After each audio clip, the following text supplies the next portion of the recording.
आदमी ना उसको जानिएगा, वो हो कैसा भी साहिबे फहमो ज़का। ऐश में जिसको खुदा याद ना रहा, तेश में जिसको खौफे खुदा ना रहा। मैं सिंध और पाकिस्तान की बेटी उमेर बाब।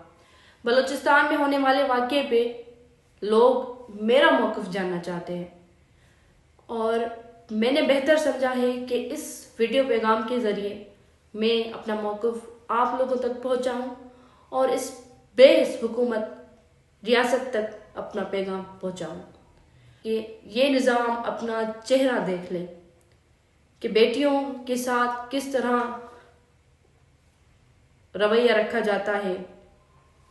ये अगर रियासत हमें इंसाफ नहीं दे सकती, हमें हक नहीं दे सकती, तो यकीनन इस तरह के वाक़े भी रूनमा होना यहाँ पे कोई बड़ी बात नहीं है।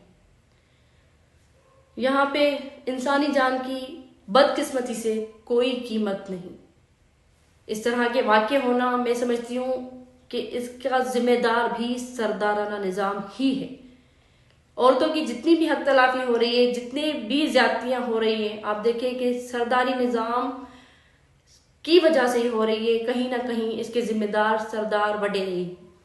इस वाक़े की इनिशियल रिपोर्ट जो पहुंची है वो यही है कि शीतल नामी लड़की जिसने पसंद की शादी की जाकर और 1.5 साल के बाद उसको और उसके शोहर को बेदर्दी से कत्ल किया गया, नाम नेहाद गैरत के नाम पर।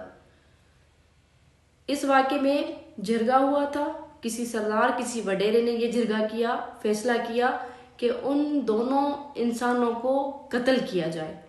उनकी वजह क्या थी आप लोग सब जानते हैं कि नाम नेहाद गैरत। मैं ये सवाल करती हूँ उन लोगों से कि जो बेटियों को जन्म तो देते हैं, बेटियों को पाल पोस के बड़ा तो करते हैं, लेकिन उनको इंसान नहीं समझते।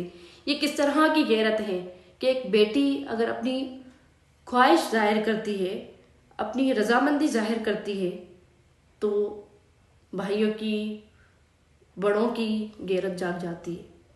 मैं समझती हूँ ये सबसे बड़ी बेगैरती यही है कि एक बेटी को अपने हकूक ना दिए जाए। आप लोगों को ज़रूरत है कि आप सूरह निसा पढ़ें, आप कुरान देखें, आप इस्लाम को देखें कि उसमें औरतों को क्या हकूक दिए जा रहे हैं।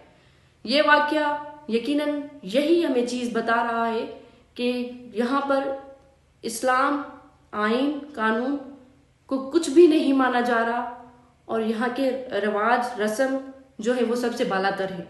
उसकी वजह, सबसे बड़ी वजह लाकानूनियत है। यहाँ पे किसी को कोई सज़ा दी ही नहीं जाती। उसकी वजह यही है कि इस तरह के वाक़े रूनमा होते हैं, होते आए हैं और मेरे ख्याल से होते रहेंगे।